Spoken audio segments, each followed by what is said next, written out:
What is going on, guys? Welcome to Greggles TV Daily, your source for daily tech news. Make sure you subscribe so you know what's going on in the world of tech. How is everyone doing? Hope you're having a fantastic day. We've got an interesting day of tech news and a bunch of questions. We're back to our bunches of questions. So without further ado, let's get into the tech news. Our first story of the day is about the Pixel phones, the Pixel 7 next year, Pixel 7 and Pixel 7 Pro. How big are those going to be, the displays on those? Well, looks like we know, and this is coming from Mr. Ross Young. And yesterday, he tweeted out that the Pixel 7 will shrink from 6.4 inches to 6.3 inches, and the Pixel 7 Pro will remain the same at 6.7 inches, and that panel shipments will start 1 month earlier this year from May. So if they're starting a month earlier, there's potential we might actually see these phones come out a month earlier. Maybe we'll see them come out in September, which would be fine with me. It seems like when they do it in October, it seems a little late, especially because everybody's flagship phones have basically already come out, except for iPhone. Actually iPhone has already come out as well, because iPhone comes out in September. So if they move it up, I think it's better at the end of the day. It gives people that maybe are on the fence about getting a new phone, maybe they grab the iPhone or a Samsung phone at that point instead of having to wait for the Pixel phone in October. So hopefully we not only see better displays, because usually the Pixel displays are kind of dim, but also a phone that comes out earlier. Next up is about the Galaxy Z Flip 4. We talked about it yesterday, some new upgrades that will be coming to the phone and potentially making it a nice upgrade overall. But what does Samsung think is going to happen with the sales of Galaxy Z Flip 4? Well, they were very, very bullish on it, meaning that they think it's going to be very popular because they have display shipments that'll be nearly 60% higher than the Z Flip 3. So they think they're going to sell a lot more Z Flip 4s than the Z Flip 3. And I believe the Z Flip 3 even sold more than the Z Flip 2. This just keeps going up and up and up. And it goes along with what I say all the time, guys. Folding and flipping phones are the future. They will take over the market of the candy bar phone eventually, completely. Or maybe not 100%, but for a big portion of it, so that they're dominant. And this just shows that, that if you're getting a 60% increase in sales is pretty freaking big. And we'll see if this ends up becoming true. The other crazy thing is, like, Z Flip 3 is almost selling, I think, almost double than the Z Fold 3. But if it's weird, because if I make a Z Flip 3 video I've done in the past, I get like 0 views. First, if I make some content for a folding phone, which has a lot of love-hate, gets way more views. It's just, that part is interesting to me, because you would think that since the Z Flip 3 does sell better, you think it would get more views better, but my folding videos get way better views for that. Next up, as you can see from the headline, if you have a Galaxy S21 series, be on the lookout for the One UI 4.1 update. Now, currently, it's only rolling out in Canada Snapdragon versions of the phone, but over the next couple of days and weeks, it will definitely roll out to the rest of the world, and you should get it.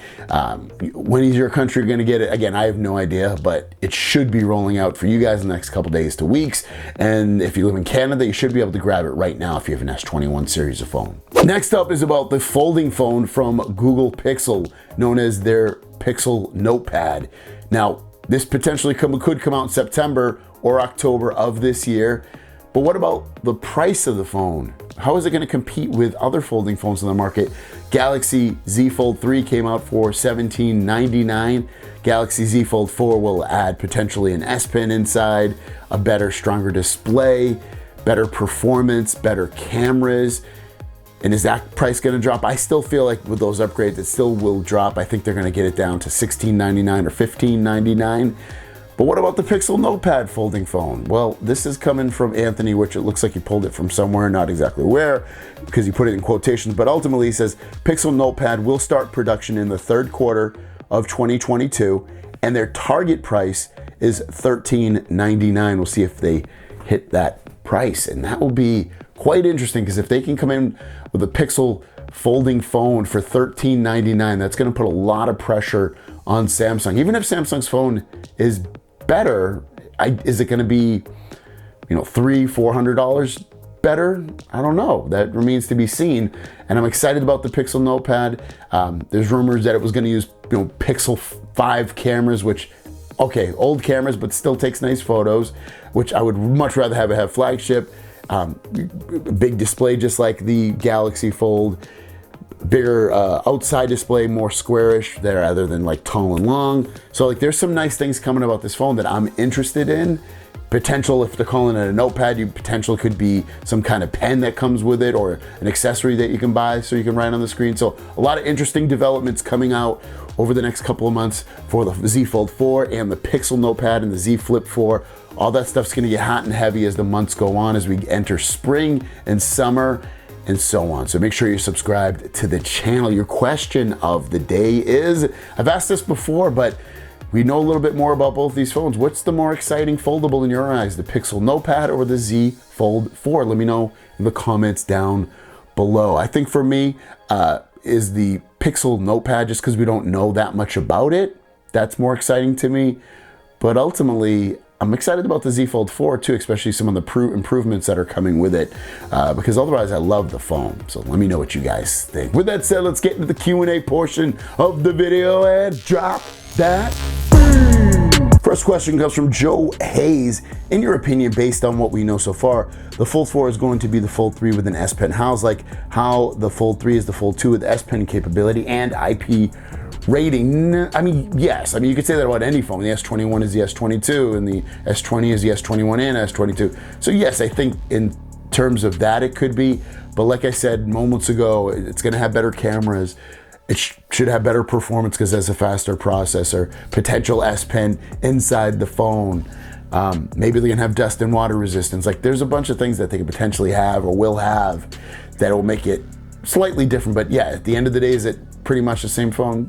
Yeah, but that's, again, true of almost any phone. Ismail says, I watch all your videos. I'm from Portugal. I have one question. S22 Ultra, I got one, but he came with a problem. I guess he turns off automatically by himself, and when turned on, I have to put the SIM card code. Anyone have the same problem? Thanks for the videos and don't give up. Hugs. Oh, that's a tough, I haven't seen that issue at all. That sounds like your phone is defective more than anything. But before you even do go that route, I would, because that's, again, that sounds like a kind of craziness. I'd probably factory reset the phone and then get it going again, set it up. And if you still have that issue, then I would return the phone. Anton says, Google Play services consume 7 to 10% of my battery every day. What can I do about it? It sounds like you need to restart your phone. Usually when you see that, that means you need to, again, restart the phone. I've had that in the past many times. And then when you reboot the phone, it's completely good at that point. So, and maybe you did reboot it, but I would assume you haven't based off that usage case. Other than that, I don't really have a fix for you. You probably just need the update. Jerome Gold says, great content question. Why doesn't Samsung use Gorilla Glass on the inside of the Z Fold 4 and beyond? They make it work. Probably because the ultra thin glass has to be used because it has to curve the screen, and I assume Gorilla Glass doesn't have something that does that, is my guess. RR says, let me ask you a question about the S22 Ultra. I missed the free upgrade pre-order special. I have an S22 Plus and my daily RAM usage is about 5 gigabytes. I would like to upgrade, but do you think it's worth the extra $100 for the 12 gigabytes? I would say it depends how long you plan to use the phone. If you're a person that's gonna use the phone for 2, 3, 4 years, I'd say get the 12 gigs of RAM version. Otherwise, you know, if you use it for a year or two, I would say the 8 gigs should be fine. Bo No says, how do you know if you have gotten latest firmware security update on S22 Ultra? Looks like mine still says January. Yeah, so usually Samsung's pretty good about releasing the phones, especially if something fairly new. So you're looking at, yeah, you definitely don't have an upgrade, but you can look at the security date. January's old, obviously we're in March, so it should be pretty current as the month changes. Samsung's usually good enough to get the update out a couple days before or a week or two within. Jay Inside says, how do you move the lock pattern position on S22 phones? I have a ring case and it's really annoying to have the position so low. I don't think you can move it. I looked it up, but I actually did some research because I saw your question. I didn't notice a way of moving it, and then I Googled it and I didn't see a way of moving it either. All I saw was removing it. So I don't have an answer for it because I don't think you can do that. If I'm wrong, please tell him in the comments down below. If you have a question, guys, leave it in the comments down below with the word question. We have our giveaway. It's still going till the end of March. We're about halfway through March or so, and you can still win a flagship phone from us, $500 cash prize, another I think it's a Redmi phone if I remember correctly, and potentially many other prizes as well. So click the link down below and get entered. Have a great day, and we'll see you down the road. Peace.